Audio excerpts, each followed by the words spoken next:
We're in Mark chapter 14 of the NIV Bible. Now the Passover and the Feast of Unleavened Bread were only 2 days away, and the chief priests and the teachers of the law were looking for some sly way to arrest Jesus and kill him. But not during the feast, they said, or the people may riot.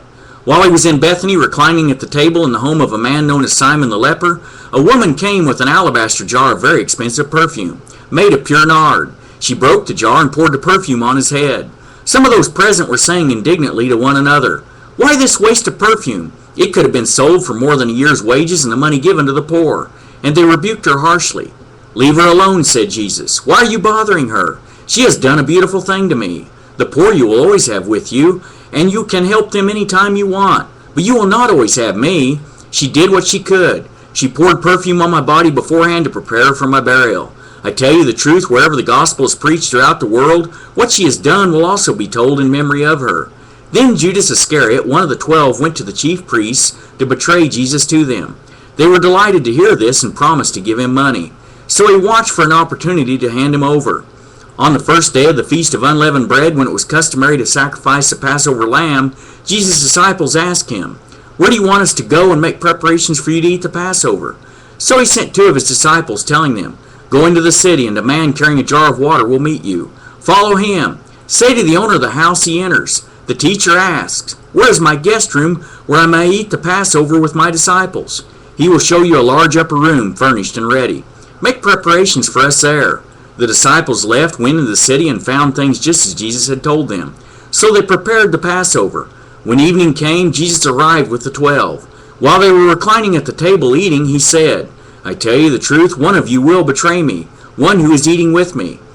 They were saddened, and one by one they said to him, "Surely not I." "It is one of the 12, he replied, "one who dips bread into the bowl with me. The Son of Man will go just as it is written about him.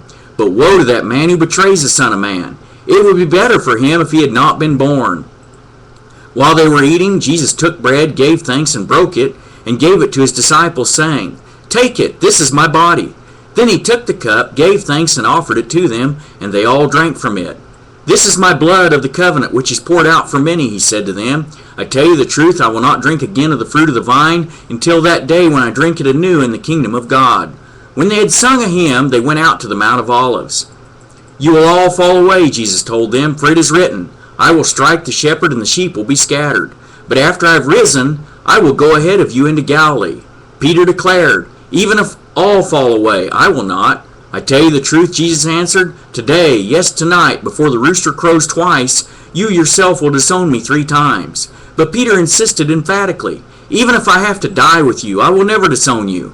And all the others said the same. They went to a place called Gethsemane, and Jesus said to his disciples, "Sit here while I pray." He took Peter, James, and John along with him, and he began to be deeply distressed and troubled. "My soul is overwhelmed with sorrow to the point of death," he said to them. "Stay here and keep watch." Going a little farther, he fell to the ground and prayed that if possible, the hour might pass from him. "Abba, Father," he said, "everything is possible for you. Take this cup from me, yet not what I will, but what you will." Then he returned to his disciples and found them sleeping. "Simon," he said to Peter, "are you asleep? Could you not keep watch for 1 hour? Watch and pray so that you will not fall into temptation. The spirit is willing, but the body is weak." Once more he went away and prayed the same thing. When he came back, he again found them sleeping, because their eyes were heavy. They did not know what to say to him. Returning the 3rd time, he said to them, "Are you still sleeping and resting? Enough! The hour has come. Look, the Son of Man is betrayed into the hands of sinners. Rise, let us go. Here comes my betrayer." Just as he was speaking, Judas, one of the 12, appeared. With him was a crowd armed with swords and clubs, sent from the chief priests, the teachers of the law, and the elders. Now the betrayer had arranged a signal with them. "The one I kiss is a man. Arrest him and lead him away under guard." Going at once to Jesus, Judas said, "Rabbi," and kissed him. The men seized Jesus and arrested him. Then one of those standing near drew his sword and struck the servant of the high priest, cutting off his ear. "Am I leading a rebellion," said Jesus, "that you have come out with swords and clubs to capture me? Every day I was with you teaching in the temple courts, and you did not arrest me. But the scriptures must be fulfilled." Then everyone deserted him and fled. A young man wearing nothing but a linen garment was following Jesus. When they seized him, he fled naked, leaving his garment behind. They took Jesus to the high priest, and all the chief priests, elders, and teachers of the law came together. Peter followed him at a distance, right into the courtyard of the high priest. There he sat with the guards and warmed himself at the fire. The chief priests and the whole Sanhedrin were looking for evidence against Jesus so that they could put him to death, but they did not find any. Many testified falsely against him, but their statements did not agree. Then some stood up and gave this false testimony against him. We heard him say, I will destroy this man-made temple, and in 3 days will build another, not made by man. Yet even then their testimony did not agree. Then the high priest stood up before them and asked Jesus, Are you not going to answer? What is this testimony that these men are bringing against you? But Jesus remained silent and gave no answer. Again the high priest asked him, Are you the Christ, the Son of the Blessed One? I am, said Jesus. And you will see the Son of Man sitting at the right hand of the Mighty One and coming on the clouds of heaven.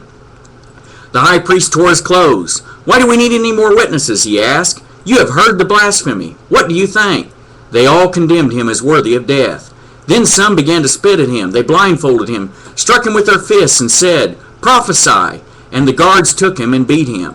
While Peter was below in the courtyard, one of the servant girls of the high priest came by. When she saw Peter warming himself, she looked closely at him. You also were with that Nazarene Jesus, she said.